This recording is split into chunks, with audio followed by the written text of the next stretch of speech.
What's up, fuckers? It's tea time. Today we have the Kenosha Killer, Kyle, or you can just say the KKK. Either way, I think it gets the point across. State lines. Kyle is the low IQ love child of a white supremacist and most likely the cousin of that same white supremacist. He's an uneducated homosexual who looks like a brown-nosed 40-year-old teenager with eyebrows as patchy as his future. But when he's not sticking his tiny teeter in a tube sock or wiping boogers on the back of his headboard, you can find him hanging out with members of the Proud Boys.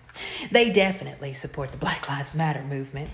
Now, it's no secret that Killer Kyle crossed state lines from his home in Illinois and killed 2 people and injured a 3rd. I'm going to say Kyle's definitely as unbalanced as his diet. And after seeing his greasy face so much recently, I think I understand where extra virgin olive oil comes from. His pasty pores. He's got enough craters in his face to control the ocean tides, but they'll never be able to wash away the blood from his hands. That was harsh. I hope it doesn't give Kyle the desire to cross state lines and offer me medical attention, because we've already seen he would get away with it. White males usually get away with almost anything, and Kyle is so white he could get a sunburn from the flame on a fucking candle. Speaking from experience. The only thing whiter than Kyle in the courtroom was the supremacy radiating off the wilted sack of flesh in the judge's robe. But we could all safely assume the Kenosha Killer was going to be acquitted on all charges the second the judge prohibited the use of the word victim when referring to the victims. But calling them rioters, looters, or arsonists was okay. Oh, look, Kyle's favorite gesture. Kyle claims his violent and deadly actions were self-defense, but we all know Mama's little murderer went looking for trouble that night, and he did exactly what he intended to do: offer a violent self-defense of white male supremacy in America. And now I keep hearing that Killer Kyle is a hero.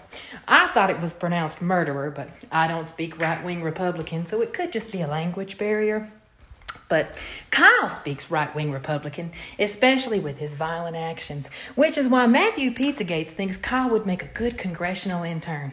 Matt would know. I hear he's great with the kids. But Matt, just for my own curiosity, on a scale of 1 to 10, how old was your last sexual partner? And is Kyle going to be the new Nestor? Either way, I do agree that Kyle will be perfect for the Republican Party. He's a white supremacist with blood on his hands who has the emotional range of a reptile. You can tell by the crocodile tears that rolled all the way down to his pouty nipple-pink Gerber baby lips in court. Y'all know I couldn't go without giving that shitty performance a roast. And speaking of things that look like they've been cooked at 350 degrees, Monistat Marjorie, our candida in Congress, has nominated 18-year-old Kyle Rittenhouse to be awarded the Congressional Gold Medal. Now, this medal is the highest award from Congress and is given for distinguished achievements and contributions by individuals or institutions. Now, people like Mother Teresa, George Washington, and Nelson Mandela are a few of the previous recipients of this award. One of these things is not like the other. Only a tortured soul would nominate a cold-blooded killer for this award. A tortured soul to match that tortured dry hair and tortured face that's aging like an avocado in a brown paper sack. God help the yeast beast. Now let's be clear. Just because Kyle was acquitted by Judge Schroeder, who looks as old as God's balls, doesn't mean he's innocent. We know he isn't. And acquitting Rittenhouse sent the wrong message to everyone in this country, especially a young, impressionable mind. And that message is that white men in this country can rule and terrorize without consequences. A message that people like Kyle can pick up guns they shouldn't have, put themselves in harm's way, kill someone, and then claim self-defense for a danger that they created with confidence that prison won't be in their future. America's criminal justice system is rotten to the core, just like Kyle himself. Our criminal justice system should focus on imprisoning the most dangerous and violent members of our society. But it's too often that our rotten system compels innocent people to plead guilty. It disproportionately incarcerates black and brown Americans, often for relatively minor offenses. Meanwhile, guilty white males like Kyle are found not guilty. But if Kyle was black, I think he'd be doing the cell block tango as we speak.